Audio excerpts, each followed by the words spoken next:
Welcome back to the Real Estate Girls podcast. We are so glad to have you here with us again. We are Kaci and Heather, the Real Estate Girls. Today, we are diving into a full lineup that brings together the cornerstones of our world and the conversations we know our listeners care about.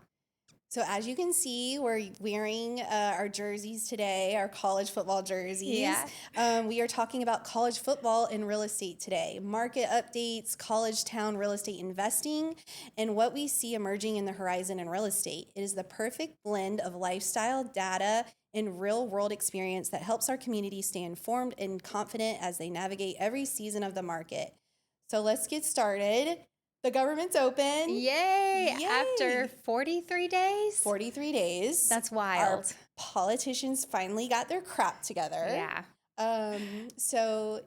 This is the longest shutdown in history. Yeah. I know there was a lot of talk about it. I know personally for on the real estate end, I have a transaction going on where I am the listing agent and the buyer is actually utilizing a USDA loan. And so for those of you who do not know what a USDA loan is, it's a United States Department of Agriculture loans.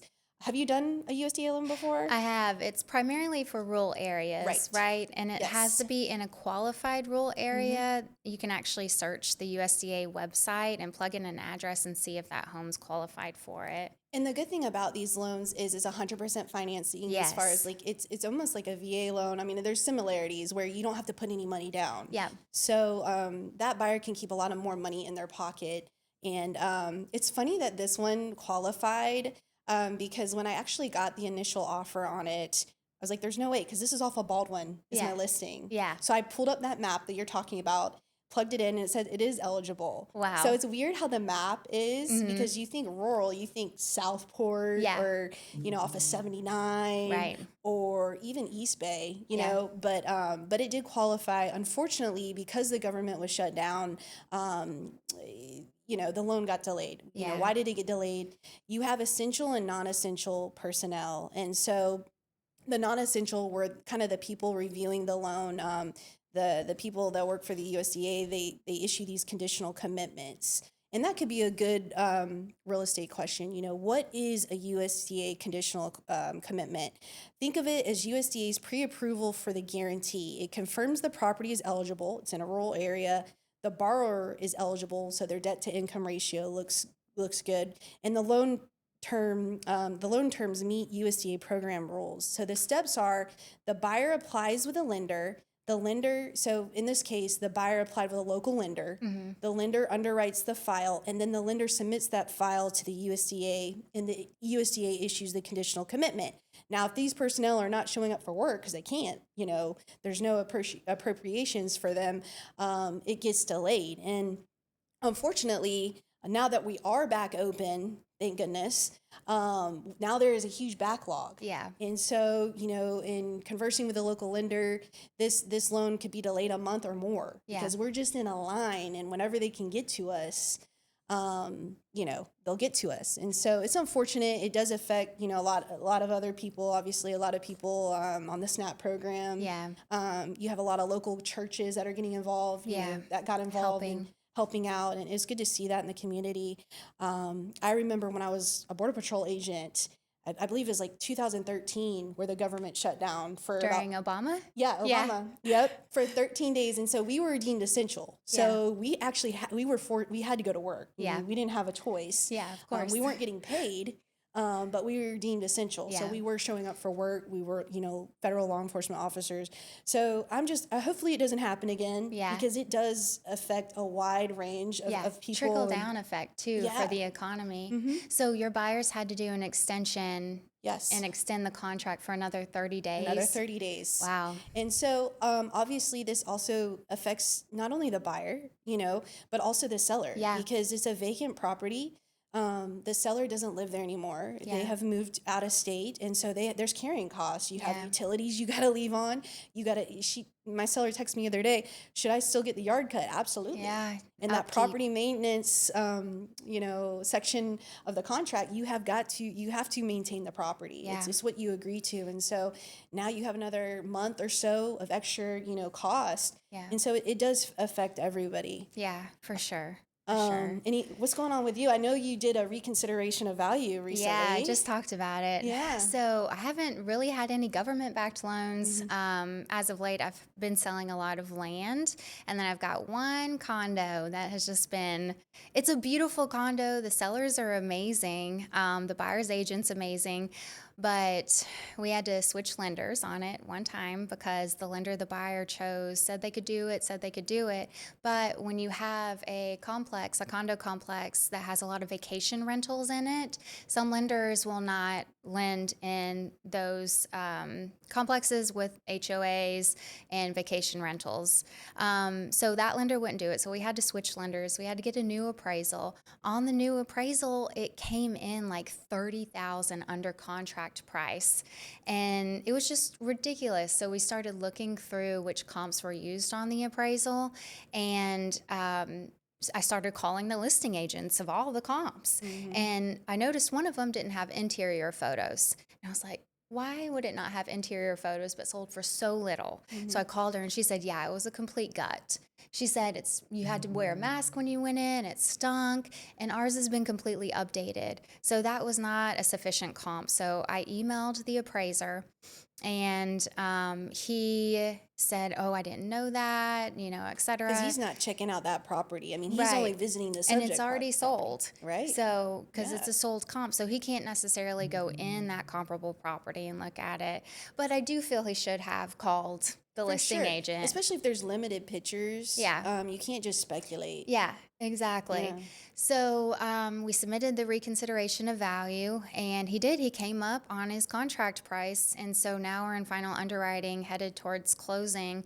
But I have a lot of respect for appraisers. They're, out there doing the best job that they can, and we're all human. I mean, it happens. Sometimes we miss things, but that's why that process is in place, to submit a reconsideration of value so that, hey, we see an error on it, we can help, fix it. So I'm thankful for that. So hopefully that one closes soon. Well, and, get an agent like Heather who's actually going to go through that process. Yeah. Because there are a lot that'll just like, hey, it came in at this, you know. And especially you had the buyer, correct? I have the seller. Oh, you had the seller. So I went a little above and beyond. Absolutely. Because I was like, we are not doing do this. the extra work. And, I've done it too. And luckily you had an appraiser that, was able to say, hey, I was wrong. Because that's hard to admit too. Yeah, that's a great point, because sometimes, a lot of people have pride. Sometimes they won't say, hey, I made a mistake. And I was just very thankful that had an appraiser. That we had an appraiser that would listen to us and, allow us to submit that and consider it. Well, good for you. So when are you closing on that one? We're supposed to close on Friday. Okay, good. Yeah, I'm excited. Going to the weekend with a closing. I love that. Yeah, for sure. Especially coming up on the holidays. I'm like, oh. Absolutely. Yeah.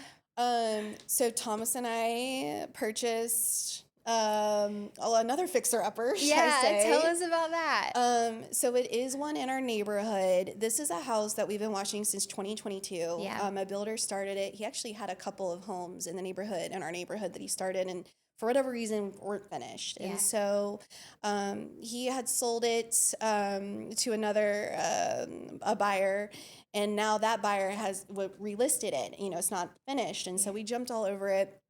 Normally we look at this as an opportunity, as like a flip or whatever like that. But I started thinking, because, the costs, they're relatively low, that maybe we should keep it as a rental. Yeah. Obviously, my dream is for Sawyer to stay in the neighborhood. Yeah, absolutely. I know that sounds crazy to people, considering she's not even 3 yet. Yeah. But my dream is to eventually, that'll be her house one day. Yeah. Or if we have more children, whatever. Yeah. So that's, and if not, if she's like, psh, I want to get as far away from you as possible, that's fine too. We'll still keep it as a rental, or we can sell it then, where it's gained so much equity by that point. I mean, we're talking 15, 20 years from now. Yeah. And so that's our goal for, obviously, in real estate, I think you have to be flexible, and you have to be able to adapt to a changing situation. Yeah. So it's either or. We could flip it, we could rent it, we could see how it goes. But what was really super frustrating about this particular house was that there was about a $200,000 lien on it. And so in this case, it was a little complicated. We had Sarah Hess, which we've had her on the show before. She's Yeah, great. she is. And at least in Panama City, obviously, if you go further west, is different. But in Panama City, normally the seller pays for title and things like that. Yeah. I actually, when I wrote the offer on it, I wanted Sarah to handle the transaction because Yeah. I trust Sarah. So we were able, I was like, you know what, it's worth the money Yeah. paying, and I get to pick who my title agent is. Absolutely. In this case, it paid off because there was the original builder, there was no proof that he had paid off what he owed to this private lender, is what I like to call it. It wasn't like a bank. It wasn't like a Truist or Region, something like that. This was a private entity, acquaintance that he knew that lent him money. Yeah. And there was no evidence, there was no mortgage satisfaction on file for the property. And so there was an argument. He said he did pay it, that entity saying, the private entity saying, no, I didn't get paid. Anyways, a mortgage satisfaction, for those that don't know, if you're selling your house or you pay off your house, say your lender's Regions, you pay off the house, they send you a letter in the mail and says, hey, this loan's been paid in full, and that gets recorded. Yeah. And in this case, there was no mortgage satisfaction on file that, had been paid off. And so obviously there's a lot of back and forth, months and months of just going back and forth, back and forth. Ultimately, the current owner, who had no idea that this, it was missed. Yeah. Right. When they purchased, they filed a title insurance claim on it, and the actual title insurance did cover it. So they did pay the full amount that was owed. And then that private entity issued the mortgage satisfaction, and now we have a house with no lien on it. Awesome. So it's very important to get those liens cleared up. Yeah. Do not close. Yeah. And hold steady as a buyer. And agents, if you're with an experienced agent, they know this, because in the event that this was not cleared up, 15, 20 years down the road, it's still going to be there. Yeah. And then you got to deal with it then, which is a lot harder because you're going down the line trying to track, what happened. Yeah, exactly. So yeah, it was very stressful. Thomas wanted to get out of it multiple times, but I just told him, if we can get this lien taken care of, it's going to be a great investment. Yeah. Is it going to be stressful? Absolutely. Fixing up any house, it's down to the studs. Yeah. All you have is, framing, a roof. You do have windows, slab, but it's going to be worth it. And I'm just super excited because we can literally walk to this house. Yeah.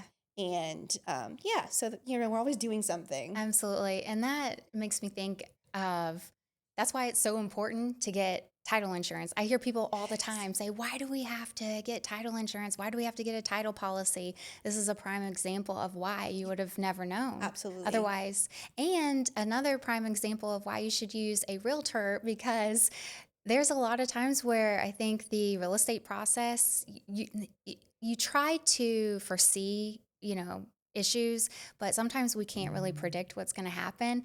And a realtor is always going to, like you did with Thomas, help you persevere and, push you through that and say, listen, if we could just figure out how to get through this, there's a light at the end of the tunnel. Absolutely. And I can get a little tense. And to be honest, and I was grateful that we had a great listing agent on the side, but who's to say that they just say, hey, we're not going to wait out this process, the seller at the time, we're going to put it back on the market. Yeah. But I was able to articulate, no, because this same issue is going to keep reoccurring. You're going to have to, if you don't deal with us, you're going to have to deal with a subsequent buyer. That's right. And on top of that, you need to disclose this because it is a material fact affecting the property. So it's not something you do not want to not disclose. Yeah. And so having an agent kind of articulate that to a listing agent, they were able to wait it out because they could have been like, you know what, we're going to put it back on the market. Yeah.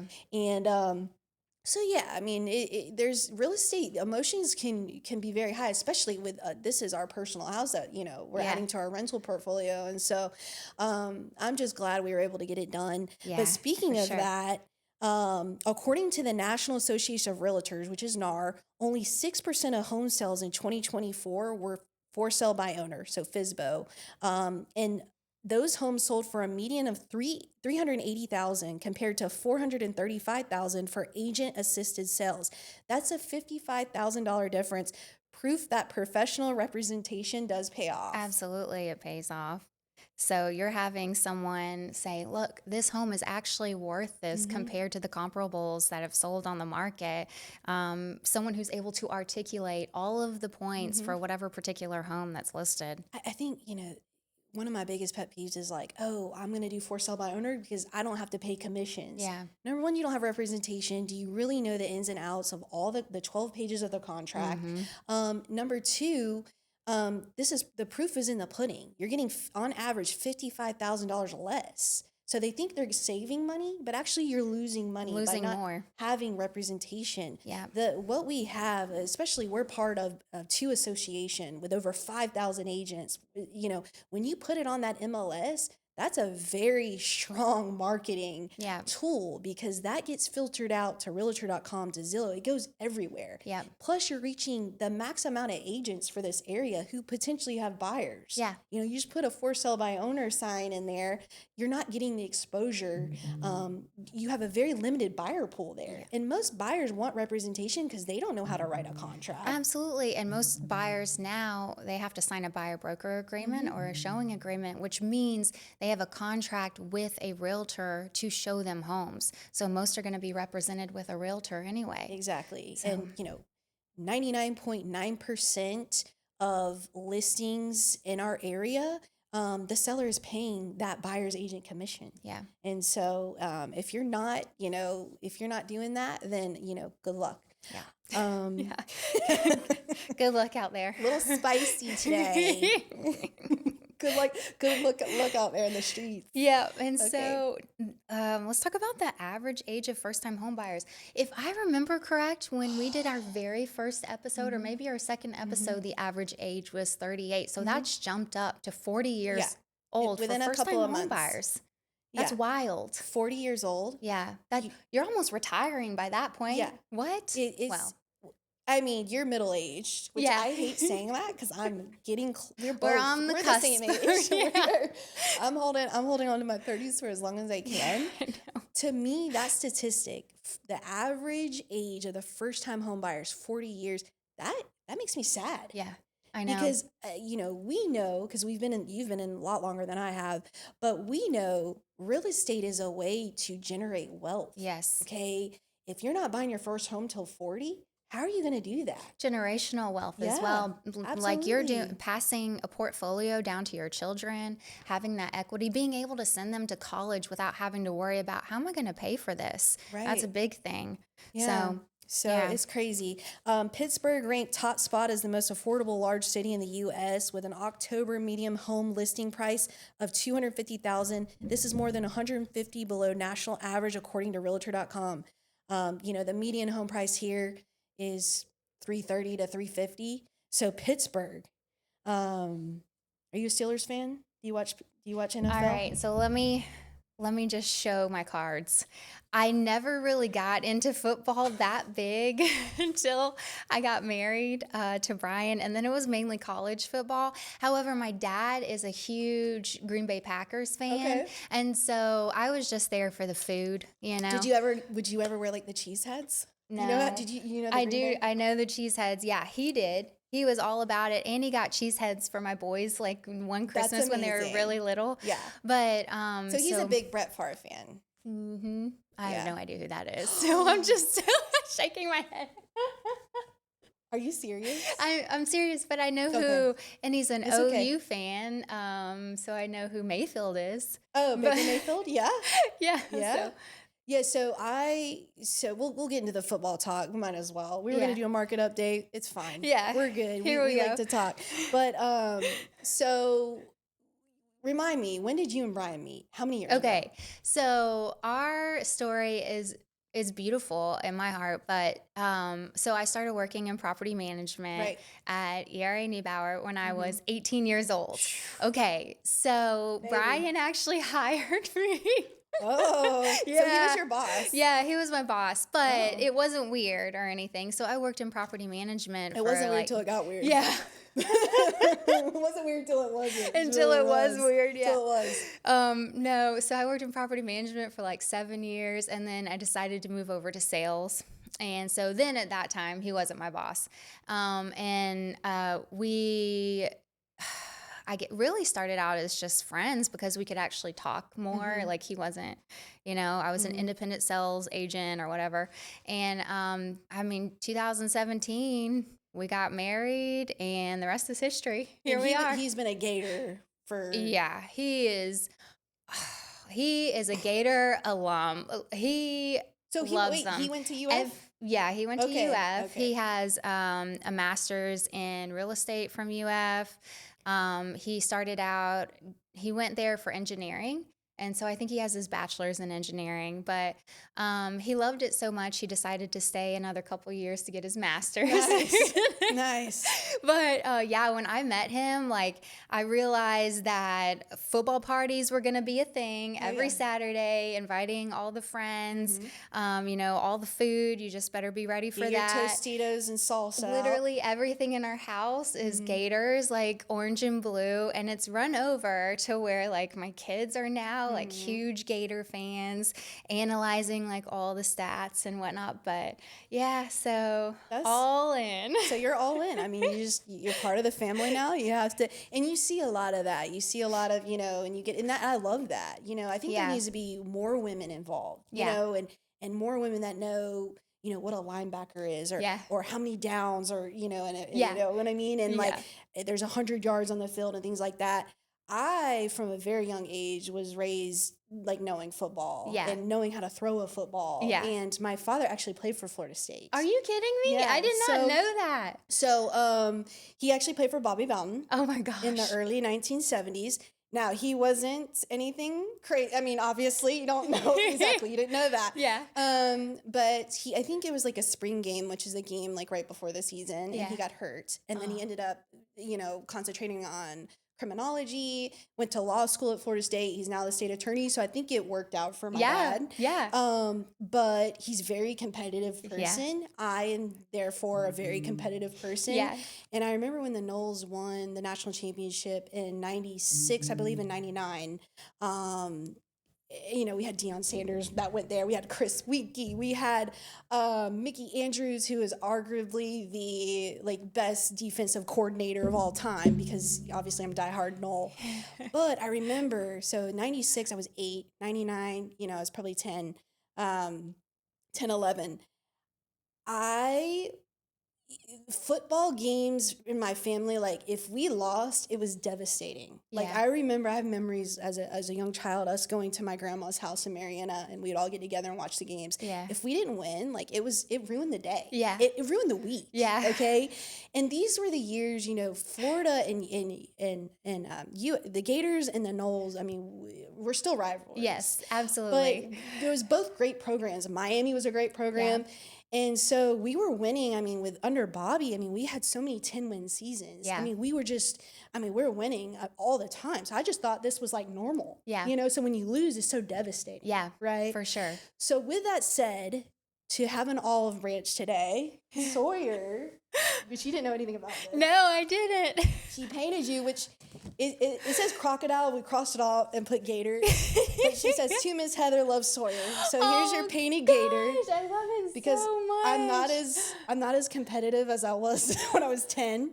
I So, love it so much. Thank good you luck on so the much. 29th Yeah. when we play. Yeah, we have a game So against each other on the 29th coming up. I know. So she was I'm excited to excited paint about that that. for you. I'm a little nervous for us though because You guys are doing pretty good. we're not lately. doing pretty good. Wait. We're not doing pretty good. Do you know your record? Yeah, this is our record. Oh. 3 wins, 7 losses. Oh, maybe not so good. let me just get, FSU has 6 wins, 5 losses. Are we 6 and 5? Yes. Okay. Y'all are doing a lot better. We're 2 and 5 in the conference. Yeah. It's terrible. Yeah. So that means we're 2 and 5 in the ACC, which means we have no chance of, obviously no chance competing for a national championship, but no chance of getting into a bowl game or anything like that. It's Yeah, just, we definitely don't. But if we were to beat the Gators, I mean, this would be amazing. Yeah. But I mean, we'll see. Yeah, for sure. Do you know who Tim Tebow is? Yes. Okay, good. Absolutely. I do know who Tim Tebow is. Good. So, I remember as a kid, and you correct me if I'm wrong, I should have looked this up before I came on, but I don't believe Florida State beat Florida when Team Tebow was a quarterback. I could be wrong. I think it was like 3 or 4 years in a row. Yeah. Florida beat us. And I remember going into the swamp, which is very hostile territory. It's loud. It's hostile. It's It's very a lot. hostile. I remember going with my dad and my brother, and Tim Tebow is running on the sidelines, like doing like sprints, like warming up to the game. And, and the crowd's just going crazy. It's like the wave, you know, but like every time he would pass, to be like, woo, Tim Tebow. And I remember I had a disdain for Tim Tebow because he was so good. Yeah. I mean, he was doing these crazy like basketball passes. He could run. And now, obviously, I have a different perspective on him. I think he's a great guy. He's a Christian. Oh, yeah. But back then, man. Yeah, you hated him. Oh, because, I mean, he would just beat us every time. Yeah, I know. That's how football is. You're an FSU alum. Yeah, I went to Florida State. Yeah. So, and we'll get into that, you know, talking about that. I went for 3 years because I worked full time. And I was like, I cannot be here for 4 years and work full time. I will die. Yeah. So I actually went during the summer, like 2 of my summers, just so I could graduate in 3 years. But I went, my dad went, my brother went, my whole family. I mean, we you know. Generational. Yeah. I mean, Sawyer, hopefully. Thomas is not a Florida State fan. Yeah. He's from like Kentucky, Indiana area. Yeah. So he's actually a Louisville fan. Oh, okay. So we have a friend that's a Louisville. Wait, UK? That's not UK. That's the other one. That's University of Kentucky. Yeah. So Louisville is the Cardinal. Yeah. Yeah. Look Okay. at Look at you. me. Yeah. So we have a really good friend who's a Louisville fan, and I think they were playing each other. No, there was some sort of like back and forth, and he was like going on about it. But I was like, okay. Thomas you won't catch him in a Florida State jersey. I'm like, well, your daughter will be a Florida State fan. Yeah. So, you know.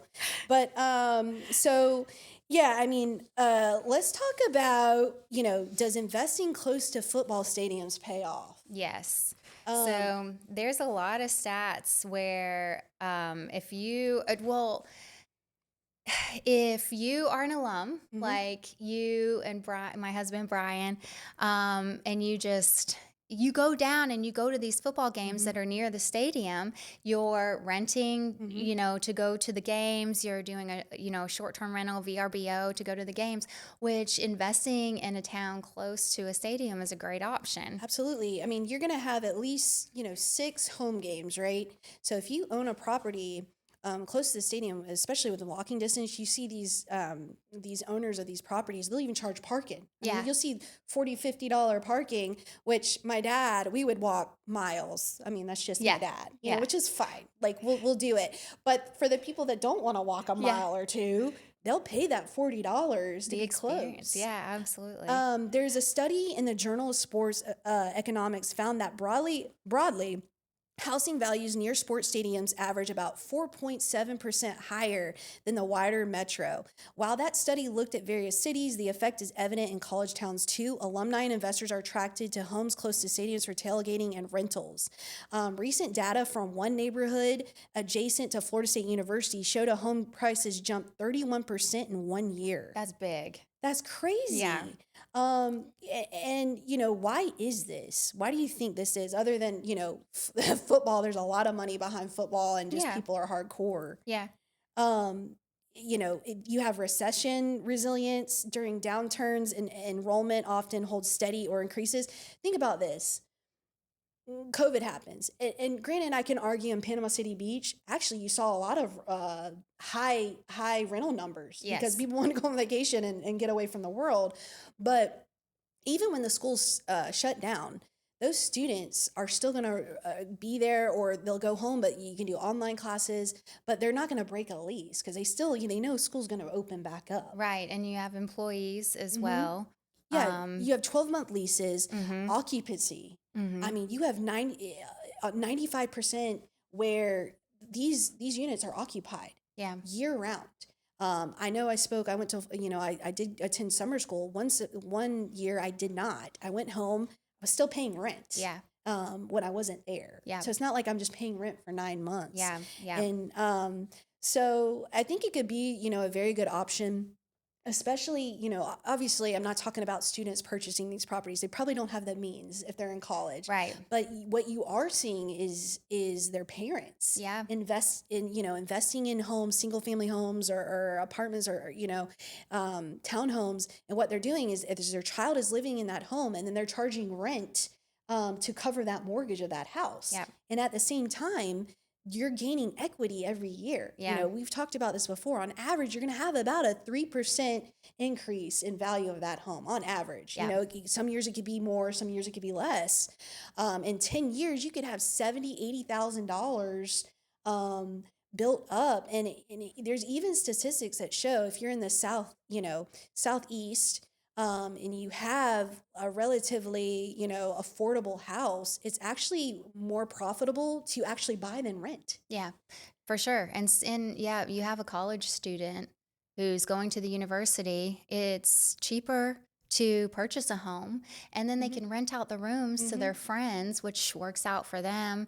And then you have a home building equity year over year that, college is expensive. It's And it can definitely for help pay sure. you back a little bit Yeah. with college costs for the kids. So, Gainesville home values are up 40% over 5 years. yeah, that's wild. And the Tallahassee House Price Index is up 60% since 2018. I think, it is important to note that, if you're in the Northeast, maybe this doesn't make sense because the home values are higher. So Higher. it doesn't really make sense for a $500,000, $600,000 house. The numbers just doesn't make sense, versus what they can get for rent. Yeah. But here, in Tallahassee, we're talking about, obviously FSU and UF. But the median home is about 309,000 in Tallahassee, which I was surprised by that. I thought it'd be a I little know. higher. I thought so too. Yeah. Even for Gainesville, the Gainesville is about 283, so it's actually lower. Yeah. So if you can keep the prices of homes down where it makes sense when you're charging these rents, it could be a great investment. Yeah. So a 2025 analysis by the Mortgage Research Center compared a 4-year cost of on-campus housing versus owning a home across 121 college markets. The findings: in 23 college towns, buying was actually cheaper than dorm living or off-campus renting, which is what we're talking about. At the University of Alabama, which a lot of people are familiar with, the study found an estimated $15,000 in savings over 3 years by owning a home off-campus. Yeah. So this is key for parents who are wanting to save a little bit, on housing costs for their student. And honestly, if you apply strategy to it, you could potentially make some of that tuition parents are paying out back. And then you have an investment property for your portfolio. You could pass it down to your student that you just put through college.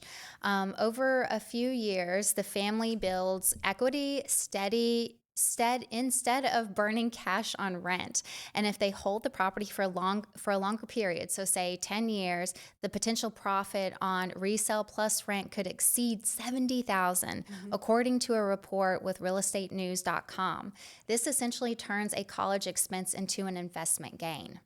Absolutely. I think the counter argument, a lot of investors are like, okay, but these college students are going to obliterate my rental. Yeah, which is a valid Right. argument, but I mean, if The you wear and tear. compare the cost of wear and tear to the equity that you're building plus the savings, I And mean, it outweighs it, I right. think. And I think, obviously don't try to manage these on your own. I mean, Yeah, unless you have experience in it, get a property manager, get a absolutely. great property manager. You talk to your local lender or local realtor, and they can suggest property managers that they have experience working with Yeah. and success. And so as long as you it's the same on Panama City Beach. You have a lot of people that won't rent to under 25, right? You're going to have wear and tear. I mean, Yeah. that's part of it. But at the end of the day, you get tax benefits from it. And you could really, it's something to think about. And ERA, we are actually over in Tallahassee. And so Yeah. I have one under contract right now. The reason this one isn't very close to the stadium, but the reason it has a 2.25 interest rate on it. So we're Yeah. doing an Oh, dang. assumption on Nice. Yeah. it. But yeah, we are in the Tallahassee market. And so I'm excited about that. Yeah. I'm very knowledgeable of the Tallahassee market. And I think, it's a good opportunity for investors. For sure. Yeah, So, definitely. let's talk about the 50-year mortgage. This has been in the Ooh, news. this is I want you to talk about this because you see it all over social media, Facebook, whatever. You got a lot of realtors, and sometimes it's getting a little political, yeah. where they have like this picture of a 30-year versus a 50-year and the interest Yeah. that you're and it is shocking. And I say even on a 30-year, when you look at the amortization, it's shocking because you're Yeah. paying so much interest up front. But I remember we haven't talked I about was this. going off. It But looked like I was talking to myself, no, it but was I kept coming amazing. up with I liked points. it. But the vast majority was negative and not in support of this. And then you have Heather Neubauer I on was the here. only one out of like 100 Yeah. comments. So- I was like, I don't care. I'm going to stand on this So hill. what do you think, Heather? What do you think? Listen, okay. I think it's a great option. And this is why. I've got a ton of points to make on this, but the 50-year mortgage, the primary point being that it could open the door for home ownership for new buyers, first-time home buyers. It is no secret right now that the market is tough all around. The things are expensive, and $100 to $200 difference in your monthly bills makes a difference on whether someone could put food on the table. So if you have a mortgage payment that is a little less than what someone has to pay in rent or on a 30-year mortgage, this could be a great stepping stone. Now, there's statistics out there put out by NAR just recently that most homeowners only own their home for 11 years, right? No one's going to be holding on to that home for 50 years. But if you do, you could rent it out and move up to the next home. You could refinance it. There's all kinds of options. So you have to apply strategy. And I think it's a great option for people to at least stick their toe into home ownership. But also, if you're an investor, it's a great strategy because the rental market, when you're renting a home and you're doing a 12-month lease, so a long-term lease, typically that rent is going to follow the market. So as the market increases, the rent is going to follow. Your landlord will likely contact you and say, hey, we're going up on your rent. If you have a 50-year fixed rate mortgage, you have a fixed rate mortgage. Your rent doesn't go, or your mortgage doesn't go up compared to rent year after year. So you have safety in that. And as you build in your career, as you start to make more money, then you can maybe pay a little more towards the principal, refinance, but it's a strategy. You have to apply strategy. And I'm going to stand on that hill. Yes, there's some negatives to it. You're paying way more interest if you keep it for 50 years, but who's truly going to do that? I mean, it was such an excellent point that you made because I think this was like, I have pet peeves all the time when I see it, and I have to like restrain myself. Yeah. I did make a comment on one the other day because it was just one of those things. But the vast majority of people, this is a new concept in the United States, I get it. But the vast majority of people, if they're going to do a 50-year, they're not going to carry it 50 years. Right. Okay. The vast majority, I'm talking about like 95%. Okay. Yeah. Or more approximately. Okay. So they're going to refinance or they're going to sell. What did you say? 11 years? 11 years. I know that was usually 5 to 7. Now it's And that's 11. supposed to be on the high. Yeah. Right. So if you're on the sidelines and all you can afford is rent, and now your debt to income ratio makes it work because you're in that 50-year, I'm going to say do the 50-year. Yeah. Okay. Don't be on the sidelines and rent and give your money to people like me and my husband that have rentals. Right. Get in the game. Okay.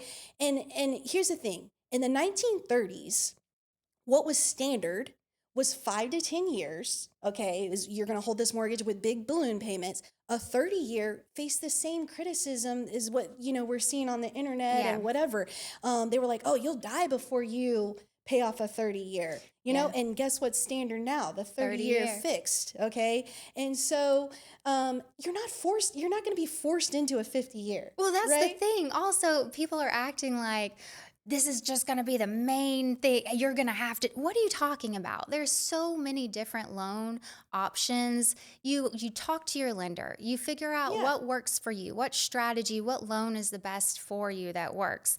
And I mean, also another point is this is still in the conceptual phase. Like they're just talking about it. So you have a lot of people who are saying, well, if you're self-employed, you're not going to qualify for it, or XYZ. You don't know that. We don't know. You have no idea. A good point to also make is this is obviously a new idea to the United States. This isn't new in Japan, they've been doing 50-year mortgages. Or 100 years. They even have too. 100. Yeah. Since like the 80s. The 100-year, that seems a lot, crazy, but it's like called a generational loan where, it's meant to pass on to your kids, right? Which makes but, sense. Japan, Spain, UK, 50-year mortgages, 40-year mortgages, Australia, Italy. Like you have all these other countries that are making it work. And you don't have to do it. If it doesn't work for you and your family, you don't have to do it. It's like going to an ice cream shop. You have chocolate, vanilla.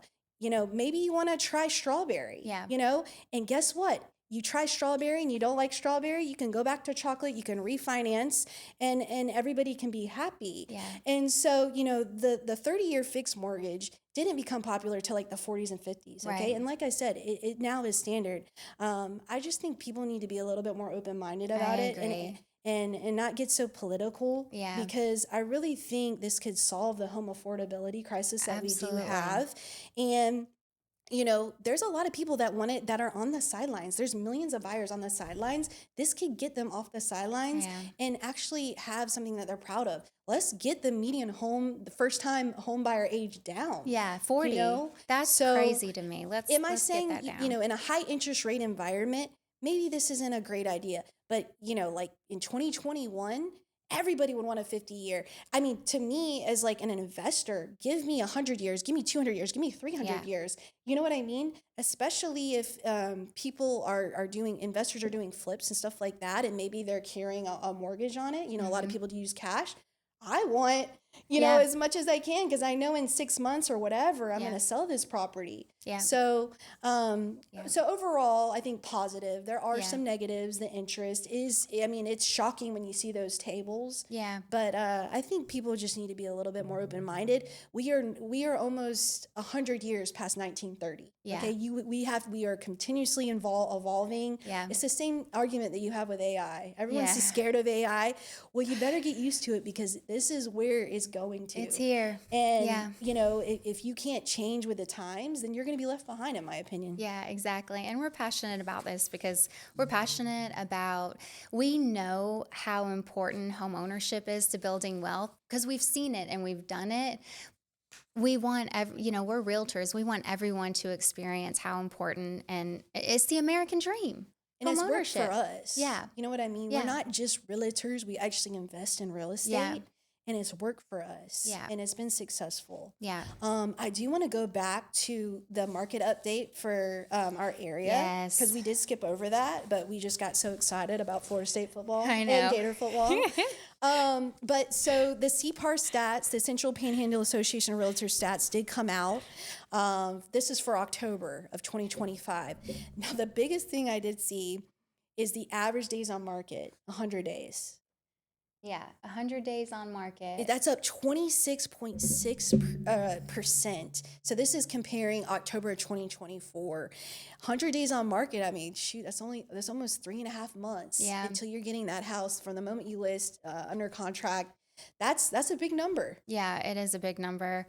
I think homeowners, sellers are still getting used to that, even though that seems to have been all year. It's been between 80 to 100 days on market. Yeah. But sellers are still looking back at a couple of years ago when it was around 20, 30 days on market. That's average. So could be, way less. Now, I have a seller right now. I just put the house on the market a week and a half ago. We've had 3 showings, which is incredible in this market. That's incredible. And a lot of the, feedback we're getting is, do this, this, and that. And so I've been recommending that. But they're already getting antsy a week and a half. And I'm like, you remember when I told you the average days on market are around 100? I can tell you we're going to find that right buyer. But we've got to be realistic about the current market state. But median sales price holding steady, it seems. Yeah, it's right around 349,550. The total sales volume is actually up 4.5%. Obviously, active inventory is up. Yeah. It's a buyer's market. We have more sellers than buyers. Yeah. We have so many listings. For buyers, pick through. Buyers are picky. I have several listings, and the seller doesn't understand the feedback sometimes. Yeah. I'm like, listen, they're looking at a $5,000-$6,000 a month payment. Yeah. And I always try to say, put yourself in their shoes. Mm-hmm. Okay. They're at a 6% interest, or even sometimes, depending on their credit, maybe a 7% interest. They're $5,000-$6,000 a month. You've been paying $2,000 a month. Yeah. Okay. At $5,000-$6,000 a month, maybe they don't want 6 different types of floors in their house. Right. Maybe they just want one, floor, but they're not going to have that money to put in one, cohesive floor throughout the house. Right. And so, buyers are picky. I have a lot of listings where sellers are getting antsy. Yeah. You have to combat that with reducing the price. If I've done all the marketing that I can on this, I've gone through my whole marketing plan and we're still not getting offers, then it's time. It's going to be the price. It's always the price when it's not moving after. Always the price. Yep. And I think for realtors, it's good that you're educating your client on days on market, but you also have to look, okay, we hadn't have a showing in 30 days. Like maybe we need to do a price adjustment. Because we don't need to wait till 100 days to do a price adjustment, because then you're behind. Yeah. And so that's another thing. It's kind of opposite, another perspective of what you're saying is, yes, we need to be patient, but we also need to be proactive as well. Yes. Because if you're not getting any showings, this is a red flag. Yeah. We're overpriced for the market. Yeah. I know we had an appraiser come in to one of our sales meetings the other day, and he's not even using comps from 12 months out, because 12 months is it was way inflated compared to what the market is now. And he actually said, and I know we had Hines on that said he saw a declining market on the beach, but if you remember, he said he sees a declining market across our area, which is a little scary. Yeah. But sellers need to know this, unfortunately, you're selling in a declining market. Yeah. And so, what the comp said 6 months ago or 8 months ago, maybe it was worth this, but your house is only worth what a willing, ready, and able buyer is going to pay for it. That's right. And if you're not getting any offers after months on end, 4, 5, 6 months, you're overpriced. Yeah. And you need to drop the price. And as realtors, you need to be honest with them. Yeah. And you got to think about it. Your house is sitting on the market. All the other homes that are similar to yours are dropping their price to stand out in a high inventory market. And they're offering concessions. I mean, it's been, I'm really looking forward to 2026. I know. We did have 2 rate cuts. I know we talked about the one in September, but we've had another one, a quarter of a point, the federal funds rate, and hopefully we have subsequent ones after, coming, because that's really going to help the market. Yeah, for sure. But it's, if you're primarily a listing agent, it's tough out there. It's tough out there. Yeah. I mean, I did an open house the other day, which, I'm not a big fan of open houses, but I'm willing to do what it takes regardless of my views, because I always want to say, you know what? If I do an open house and I find a buyer, it's worth it. So let's do it. And like I said, I've done several open houses, have very little success, but I was willing to do it. Guess how many people showed up at the open house? How many? 0. But it was weird because as a result of that, I was able to get a price adjustment, which was what the house needed. And now we're getting inundated with showings on this particular house. It's one in Lynn Haven. And I actually, on the way here, I was telling Everett that we got an offer on it. Yeah. So I need to, obviously have a conversation with my seller after we get finished here. Yeah. But at the end of the day, open house, okay, it could like you made a good point where you can put the marketing out there. Yeah. But we did I want to say a $10,000 price reduction on this particular house, got it under the 300 range in Lynn Haven, and now we have an offer, a pretty decent offer. I was reviewing it on the way here. Nice. So yeah, I think the price is the price, and sellers, you either gonna reduce to get that sale, or you're going to take it off the market and try again in 2026. Yeah. So. Yeah. So, I'm excited to see what 2026 has to hold as well, as far as interest rates and the market goes. And especially if they roll out with this 50-year fixed rate mortgage. Let's go. Let's go. I'm here for it. For sure. I'm here for it. And you know what? I'm excited for it. I always, This time of year, it can get a little slower. Yeah. But what you do now kind of sets you up for 2026. And I always have that mindset of, take some time for you and your family. Obviously, you got Thanksgiving next week, which is awesome. I love turkey and all the pies. Yes. Speaking of that, what's your favorite dessert? So I make this, I started making it when the boys were little. I make this chocolate pecan pie, and I put like the little chocolate piece, like what morsels? are they called? Yeah, chocolate morsels as the first layer, and then I just layer on the pecan pie like I would any other pecan pie, bake it. And that has been their go-to favorite for years. Bryce, he's always like, are you making your pecan pie? I need you to send me that recipe. Yeah. I need you to send me that recipe. That sounds amazing. It's so good. Yeah. That's probably my favorite. I mean, I love all the good. Like, I have such a sweet tooth. I love all the goodies during Thanksgiving, but I think my favorite part is just the main part, the turkey and the stuffing, because I'll eat on that for days and days and just like lay up and get fat. Do you make the turkey yourself? Yeah, we usually make 2 separate turkeys. Brian has to do his like big old fryer man turkey. Yeah, I heard those were good. Yeah, and then I'll do the oven turkey. What about you guys? I've made one turkey and I've never made it again. Yeah. I was so paranoid. I was like constantly checking it because I didn't want to overcook it, right? Yeah. But I didn't realize like if you're like constantly opening and closing the oven, it's probably not a great thing. And it ended up being super dry. Luckily that year I did make a mean ham. Nice. So most people ate the ham. Options. But my sister-in-law, she normally makes the turkey, or my mom. Yeah. So I'm stay away from the turkey. It was so much work and it was dry. I was like, what is this for? Like, whatever. Maybe I should try again, but not this year. Yeah, not this year. I'll do the green bowl casserole, sweet potato casserole. Oh, I love it. I'm making pecan pie muffins. Oh, that sounds really good. If you've ever had those, they're really good. Normally make like banana nut bread, stuff like that, and then ham. So that's kind of my contribution. Yeah. But are you going to have it at your house Thanksgiving? No. Okay. We are going to, so we have in years past, but we started doing it at Tom and Margaret, my in-laws. And it just makes it so much easier. It does, because you don't have to clean up. I mean, you can help clean up, but you don't have to, like, you know what I mean? Yeah. When you have that many people over, and now you're like doing the floors and the dishes, and it's just a long day if it's at your house. Yeah, absolutely. I have hosted before, and I was exhausted. Yeah. But the good thing about hosting at your house, though, you get most of the leftovers, so you can eat on them for like ever. Yeah. And then like the day after, I love a mean like turkey sandwich. Oh, and the naps. The naps after that are so good. And you have the football. Yeah, and putting up the tree. Do you already have your tree up? Tree's up. I want to put ours up so bad. Tree's up. I'm sure everybody in the neighborhood is so annoyed with us because we put up the Halloween decorations super early. Yeah. And then the day after Halloween, the Christmas decorations.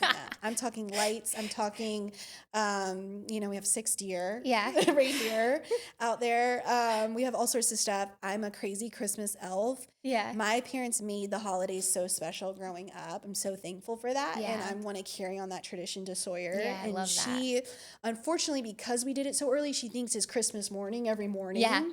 So I have to explain to her, like, Santa doesn't come till Christmas Eve. Yeah. And so, she's kind of getting it. But, she's wearing the Christmas pajamas every night. Yeah. And Thanksgiving is only one day, ladies and gentlemen. Christmas starts, November 1st. Yeah, day after Thanksgiving. It's like late January before I take him down. Yeah. Like, I'm crazy. But it's fine. It makes me happy. Thomas gets stressed out. It's not his thing, but he does it for me. Yeah. Which is true love, because he knows how much it makes me happy. Absolutely. It's good times. I love this time of year. All right, so we like to end our podcast with a little motivational quote to get you through the week. You want to do the first one? Sure. So this one comes from Urban Meyer, former UF head coach. You get what you demand, you encourage what you tolerate.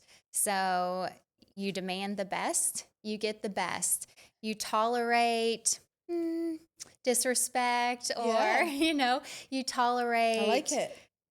What else?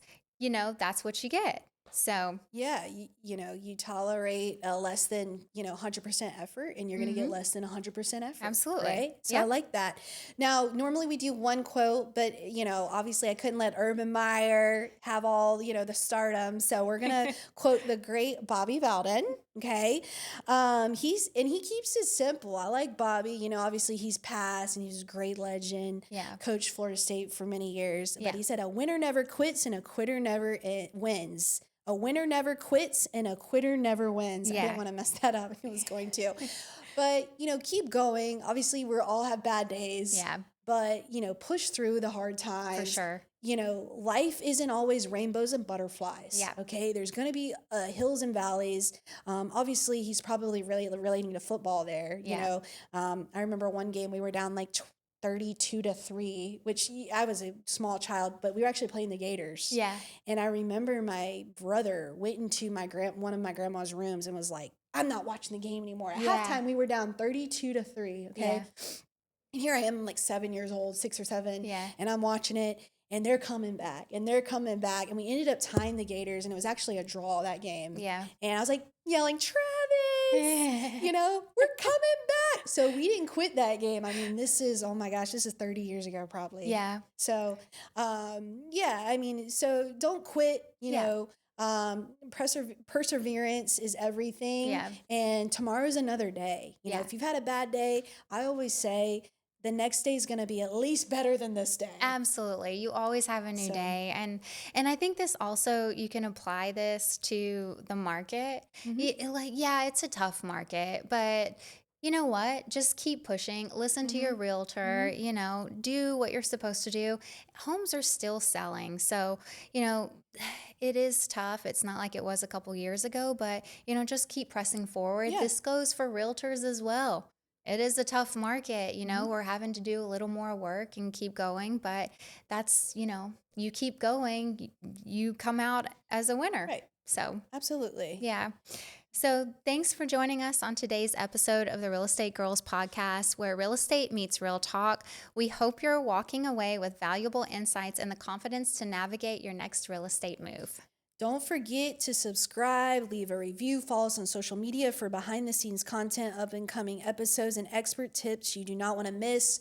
Real advice, real insights. We are the Real Estate Girls. Drop a comment, and we'll talk to you soon. Thank you. Thanks.